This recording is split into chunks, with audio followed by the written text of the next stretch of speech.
I am Kim Pickens, better known as Chad's wife, or mom to Judah, Elise, and Gideon. I always joke about that. When I got married to Chad, I thought I was my own person, and then all of a sudden I was Chad's wife everywhere I went.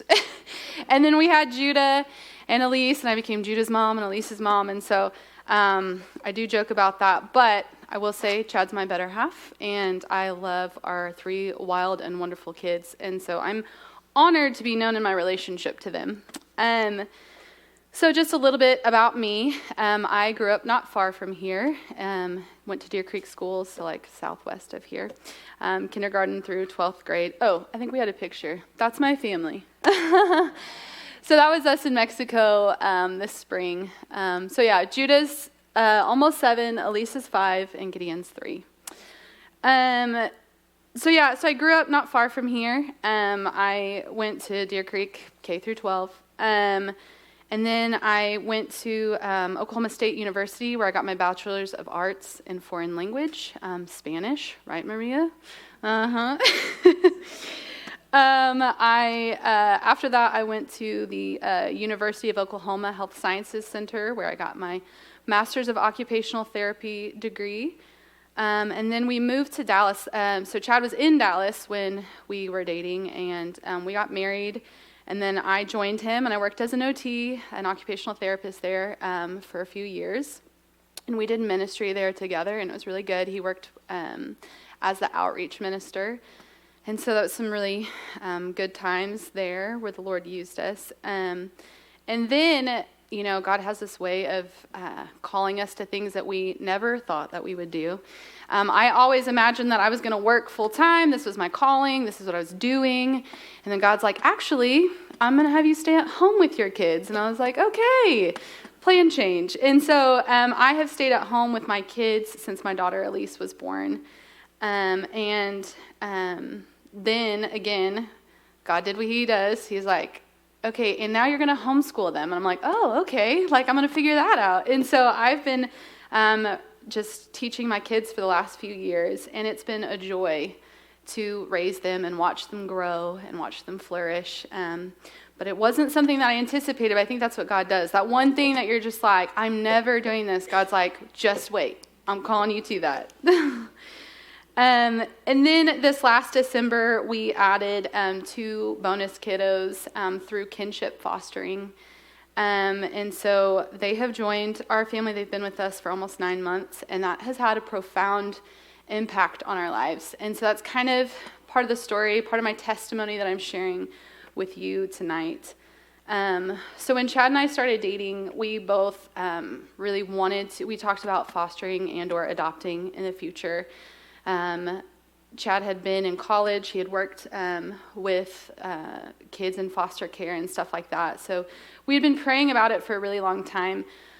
And we almost fostered before we had Judah. We started the process, but then we had Judah, so we had to stop because they won't let you do it if you've had a kid within a year with the group that we were working with in Texas.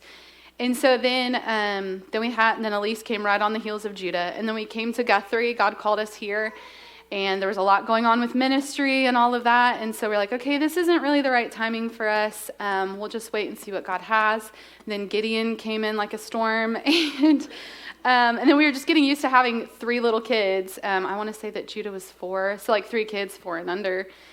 And so our prayer initially was like, God, we want to foster and adopt, just show us when. And when we were in Dallas, it almost happened multiple times through the people that we worked with. There would be times where people would be like, hey, if my child comes into foster care, would you take them in? And Children yeah, we would do it, just let us know.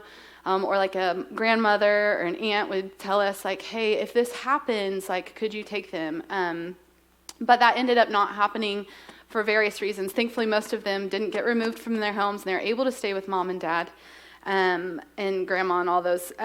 But we just, our hearts were burdened by the need with foster care, but our prayer changed a little bit. It became, God, we would really like to foster and adopt someday, but our preference is to wait until our kids are older and the kids that we take into our home would be younger than our own kids. But, we don't want to limit God. So but God, whatever your will is for us, Lord, we want to be obedient to that. So if you have something different for us, please make it obvious to us. And so he made it obvious. It was a few days before Christmas, and we got a phone call, and it was about 3 p.m, and they were like, hey, do you know these kids?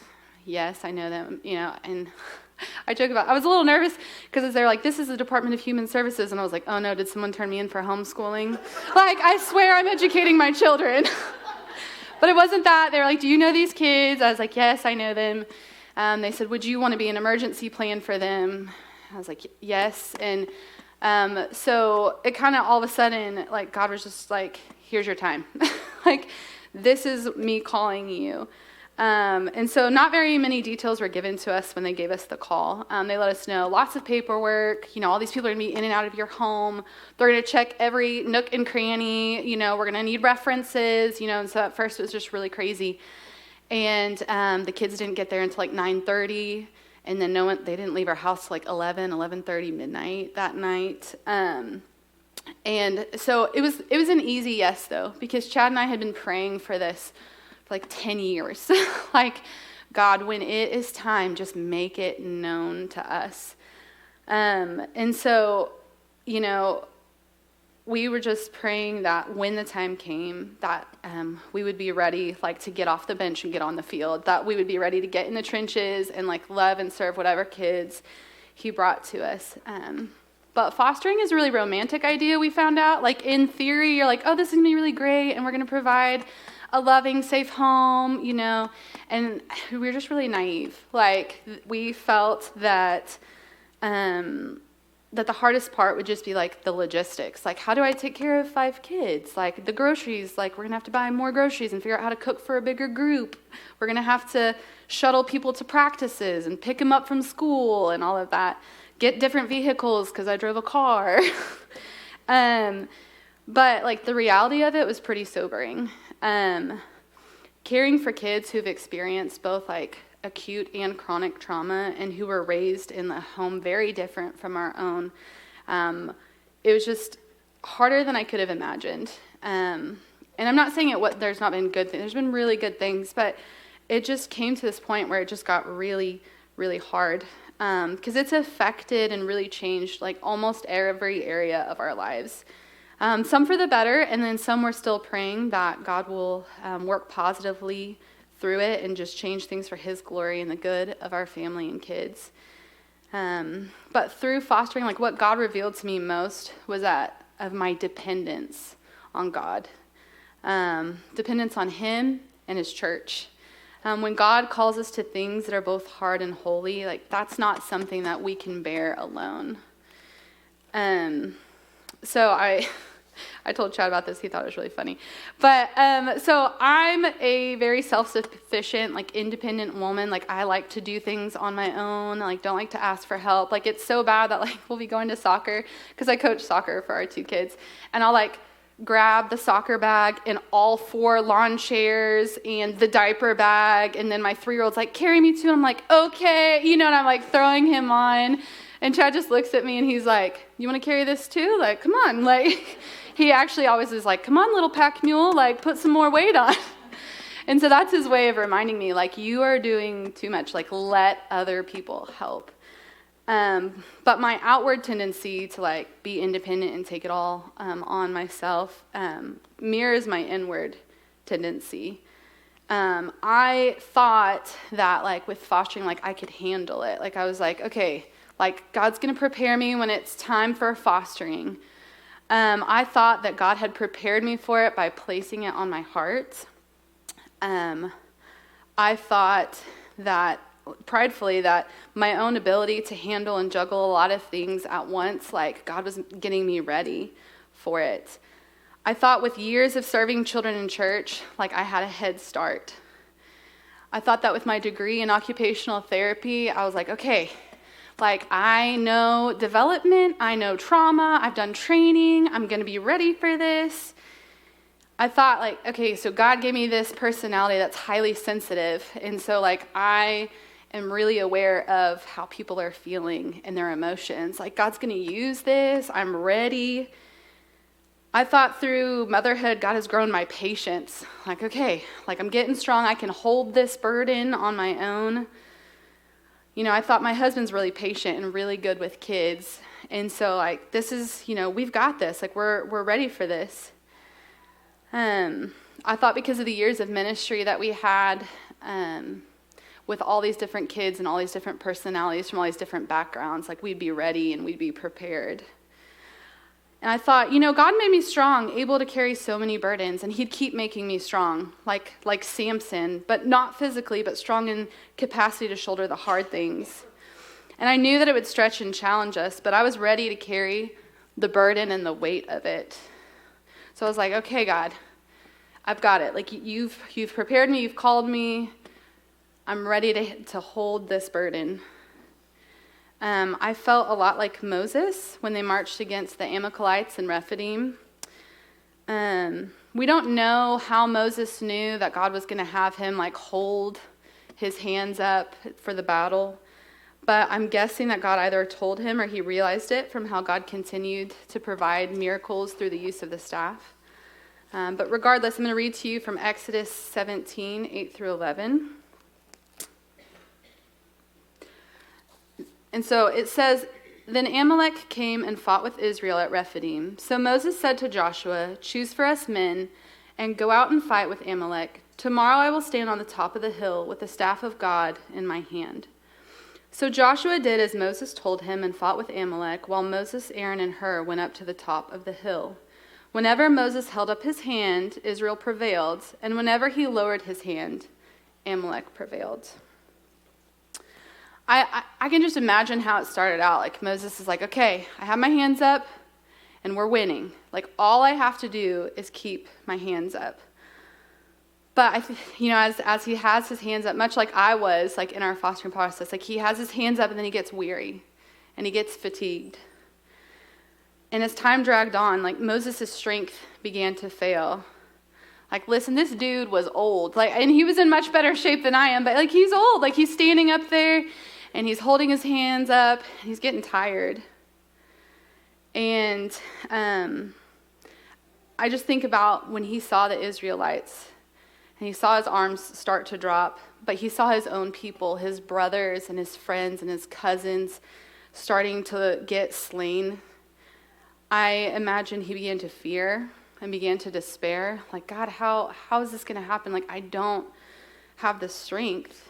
I imagine that he started mustering up all of his strength that he had inside of him and fought hard to keep his hands up. That when he began to falter and his friends and family were getting taken down with the sword, I imagine he just screamed and thrusted his hands up higher and higher into the air and begged God for the strength to finish.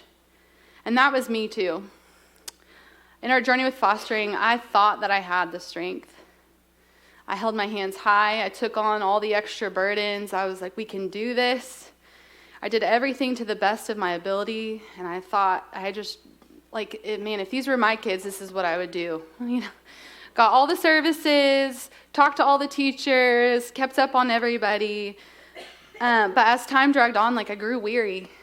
When it started to affect my own children negatively, just watching them suffer in different ways, not like the Israelites suffered consequences of death and we were fighting for their lives, but their relationships changed. Relationships with people that they cared about started to change. And they were struggling emotionally, especially my oldest, with having to share their parents. They come home when the older ones come home from school and they want all of our attention because they've been gone all day and they want to tell us about their day, but then my little ones want our attention. And at bedtime, everybody wants to tell us a story, and I'm trying to listen to 3 or 4 different people at one time. And so when that started happening and my oldest was having a hard time, my hands were growing weary. When my kids had to pass up invites to places that they normally went, or I just had to pass it up and not tell them, oh, we can't really go, I grew weary. And so there's this night where it just all, like the burdens were just so heavy. And I was sitting on the side of this road and the sun was going down. And I just cried out to God and I said, why? God, like you called me here. And so why is this so hard? Like we are doing what you asked. And I just think of Moses, who initially wanted to reject his calling and begged God in Exodus 4, oh, my Lord, please, please send someone else. And that's what I asked God. I said, please, God, send somebody else. Send someone else to care for them. And I begged, but I know, though, that God can call us to things that are really hard. And so I said, God, if it is your will, God, for us to keep on going, like to persevere and to keep loving them, if it is what's best for these kids, if it's what's best for our family, God, that I need your strength for today. I don't know, I think I still expected God to bulk me up emotionally, but God has a better plan. And so as we keep reading this story with Moses, but Moses' hands grew weary, so they took a stone and put it under him, and he sat on it, while Aaron and Hur held up his hands, one on one side and the other on the other side. So his hands were steady until the going down of the sun.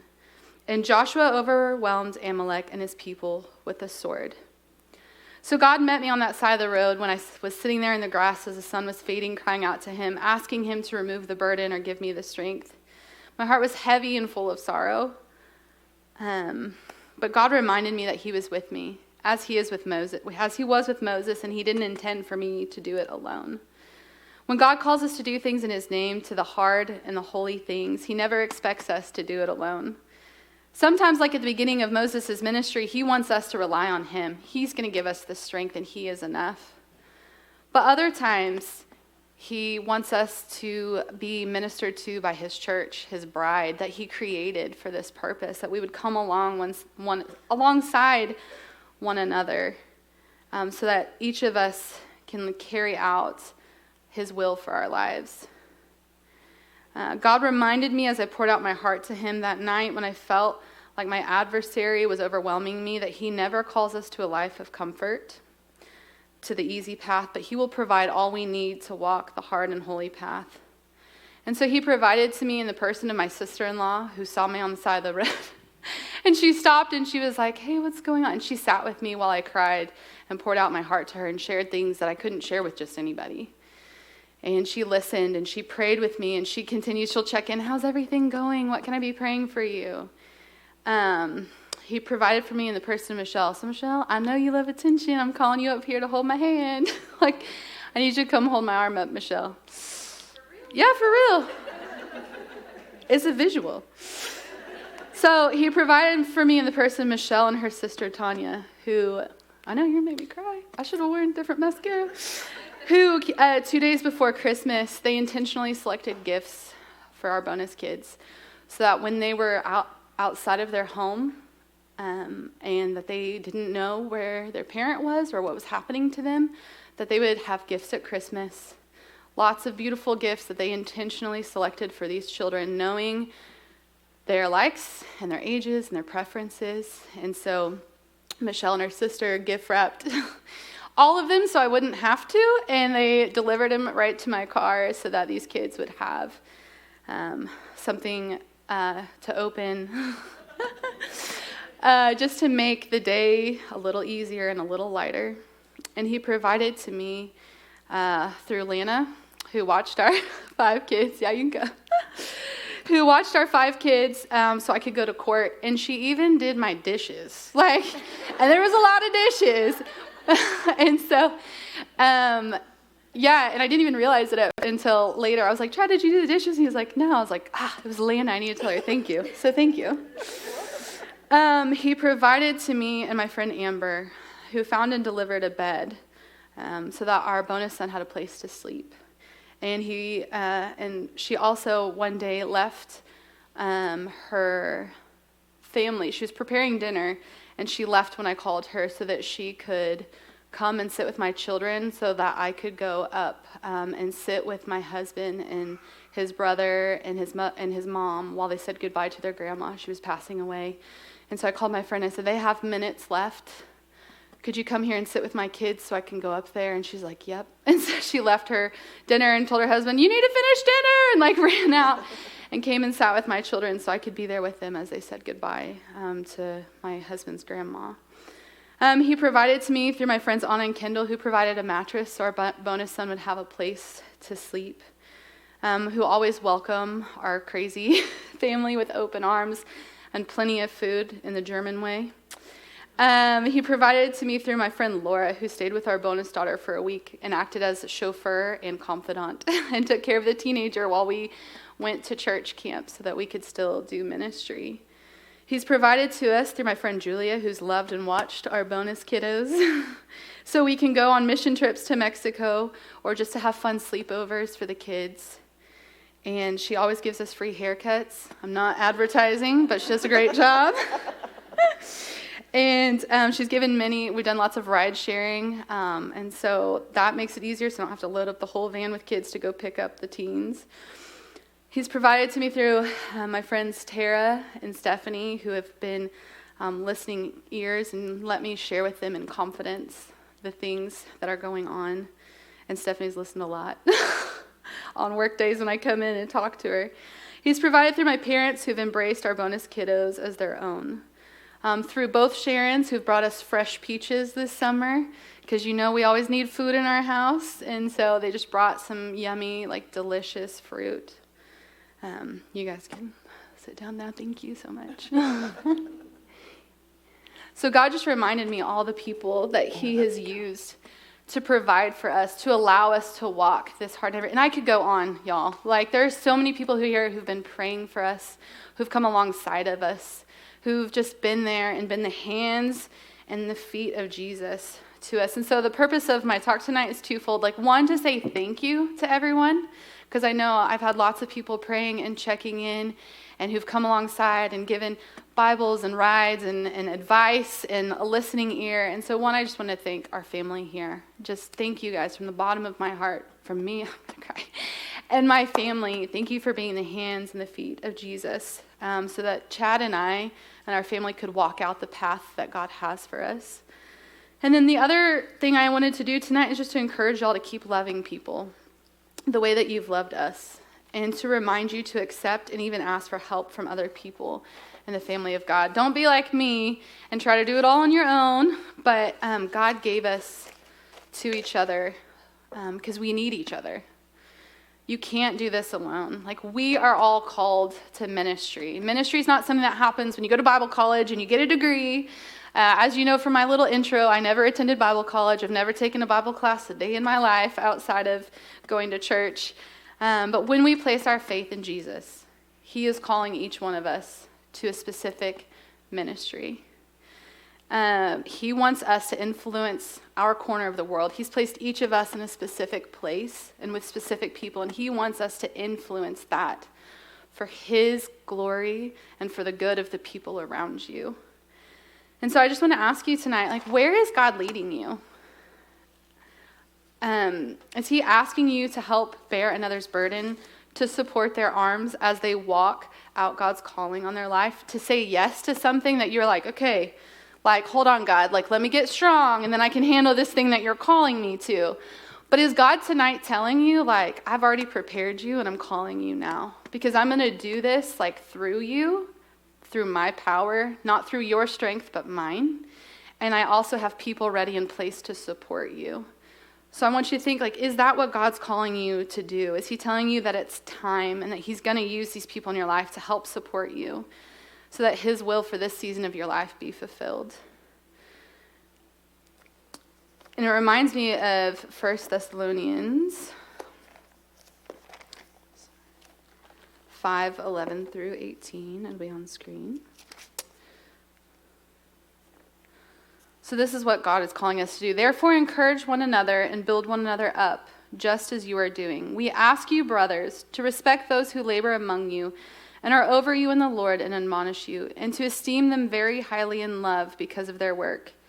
Be at peace among yourselves. And we urge you, brothers, admonish the idle, encourage the faint-hearted, help the weak, be patient with them all.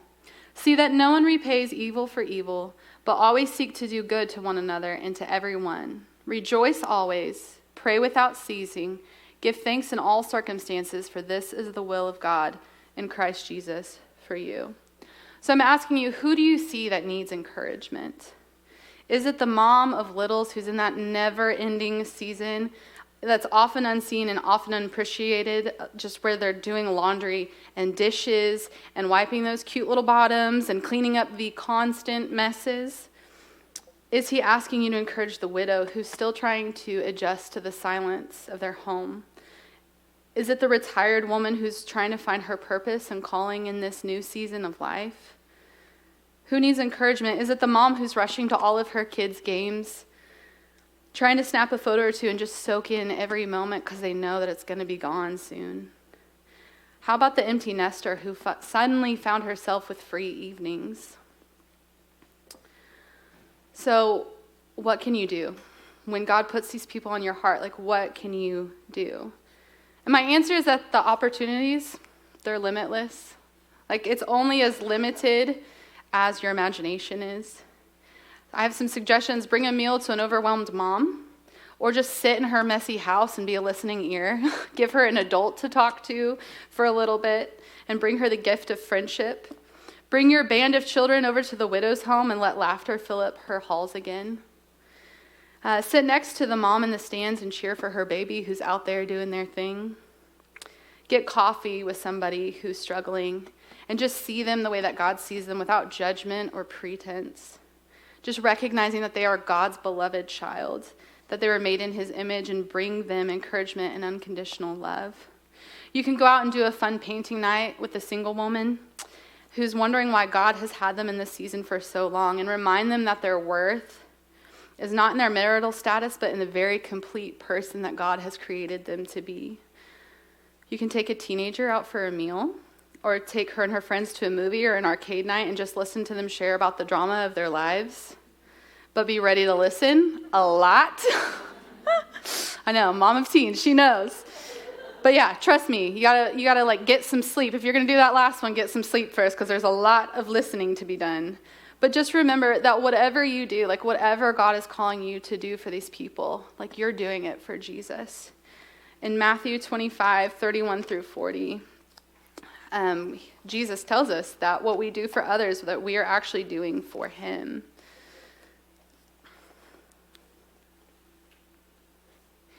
When the Son of Man comes into his glory, and all the angels with him, then he will sit on his glorious throne. Before him will be gathered all the nations, and he will separate people from one another, as a shepherd separates the sheep from the goats. And he will place the sheep on his right, but the goats on his left. Then the king will say to those on his right, "Come, you who are blessed by my Father, inherit the kingdom prepared for you from the foundation of the world. For I was hungry, and you gave me food. I was thirsty, and you gave me drink. I was a stranger, and you welcomed me. I was naked, and you clothed me. I was sick, and you visited me. I was in prison, and you came to me." Then the righteous will answer him, saying, "Lord, when did we see you hungry and feed you, or thirsty and give you drink? And when did we see you a stranger and welcome you, or naked and clothe you? And when did we see you sick or in prison and visit you?" And the king will answer them, "Truly I say to you, as you did it to one of the least of these my brothers, you did it to me." And in this passage specifically, like God's calling us to not just see our sisters here, but also like the marginalized, the people who get overlooked. But he's also, I believe, wants us to do that for each other, to encourage each other, and that everything that we do, that it's for Jesus and for his glory. And so, ladies, let's remember, like, we need each other. We cannot follow Jesus and his calling if we don't have each other. There's this verse in Ecclesiastes that I know is like quoted a lot, just reminding us how much we need each other, but especially through this time of fostering, it just reminds me, like, when people, I was talking to some ladies about this earlier, when people don't have community, that's when they fall. And so we need each other, and we need that community so we can lift each other up. Ephesians 4:9-12 says, "Two are better than one because they have a good reward for their toil. For if they fall, one will lift up his fellow. But woe to him who is alone when he falls, and has not another to lift him up. Again, if two lie together, they keep warm. But how can one keep warm alone? And though a man might prevail against one who is alone, two will withstand him. A threefold cord is not quickly broken. And so I need you to lift me up, to encourage me when my strength is failing. Whenever I'm despaired, I need you to remind me to keep going. And you need me when you're scared to step out in faith, or you don't see how you have the strength to move on. We need each other, and we truly are better together. And I know it's really easy during these events and conferences for us just to nod our head and write down some notes, but we're going to take a moment, and we're going to do this activity because this is a holy moment. We've been praying that the Holy Spirit would be here, and I believe that he's with us. And so I want you to take some time because our faith is active. It's not just a list of ideas or rules that we hold on to, but it's a way that we live. And so I have these little pieces of paper, cardstock really, but I have these pieces of cardstock. And I want you to write out, it says, I need, and 3 things. So I want you to write out some very practical things that you need. Maybe it's a friend. Maybe it's a mentor. Maybe it's a mentee, someone for you to mentor. Maybe it's someone to watch your kids so you and your husband can go out on a date. Anna's and Darla are going to play some music, and I want you guys to write out and just pray about, what do I need? Do I need someone to come over and encourage me? Do I need just someone to go get coffee with? I want you to write out the 3 things that you need, and then afterwards we're going to use them. So you guys can go ahead and get started. I'll pass these out, and I can have some volunteers help. Because I need help. Okay, so I want you guys to get in groups of like 5 to 8 people. Maybe it's people you know. Hopefully also it's people that you just met tonight. I want you to put your name on your card, and I want you to pass it around the group. I want you guys to be praying. If you see something on someone's card and you're like, I can meet that need, I want you to take it. I want you to write down their contact information. I want you guys to get coffee. I want you to go over to their house, whatever it is that they're asking for. If you feel like you can meet it, I want you to take their card with you. And so go ahead and get in those groups.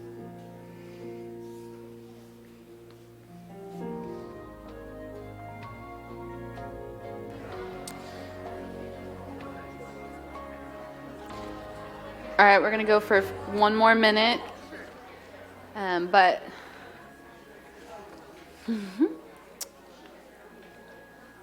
let you guys wrap up. All right, ladies. I just want to thank you guys just for being open and vulnerable and honest tonight.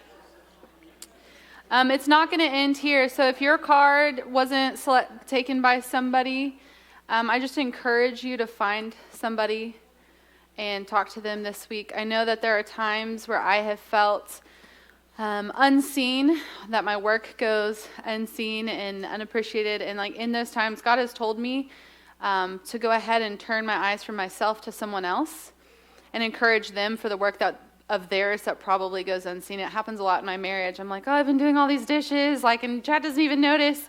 But then God's like, but do you notice all the stuff that he does? And I'm like, oh, okay. And so then I take that and I'm like, hey, Chad, thank you so much for doing this. And that usually, God has this way of doing stuff that seems backwards, but it's his perfect way, that when we stop focusing ourselves and we focus on someone else, that ministers to our hearts. And then usually we don't even have a need for recognition anymore because we are serving and we're doing the thing that God created us to do. But also what happens often is that when we focus on and serve someone else, then that person or other people will come and serve us. And so we don't do it for the blessing, but God just blesses us that when we obey him and we're serving people, that he's going to bless us through it too. And so if your card wasn't selected, then I just encourage you, select someone else, serve someone else, and also reach out. We're working on asking for help. Stephanie Powers, where are you at? Where'd you go? Yeah, asking for help and just letting people know, if there are things that you just need encouragement, you need prayer, you need someone to meet with, just be brave and reach out to somebody. And so don't let it stop here. We need to keep meeting together, encouraging each other, stirring one another up to love and good works. And so I'm gonna say this verse to you as a benediction, and also that I'm gonna pray. Sisters. Therefore, sisters, since we have confidence to enter the holy places by the blood of Jesus, by the new and living way that he opened for us through the curtain, that is through his flesh, and since we have a great priest over the house of God, let us draw near with a true heart and full assurance of faith, with our hearts sprinkled clean from an evil conscience, and our bodies washed with pure water. Let us hold fast the confession of our hope without wavering, for he who promised is faithful.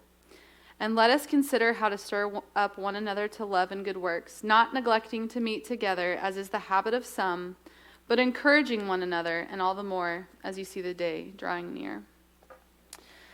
God, I just pray that would be true of us, God, that we would encourage each other, God, that we would stir one another up, God, that we would be known for how we love each other, God. I pray that you would strengthen the community of each woman in this room, God. I pray that we would continue to be your hands and your feet going out into this world, bringing hope to the hopeless and just peace to the one who has so much going on in their lives, God, and that we would bring fresh words of encouragement, God, that we would be able to hold each other's hands up as we walk out the calling that you have placed on our lives, Lord. God, we thank you for your son, Jesus, for his sacrifice for us, and we thank you for your church. God, what a blessing it is to us, God. We just praise you today. In your name I pray. Amen. And so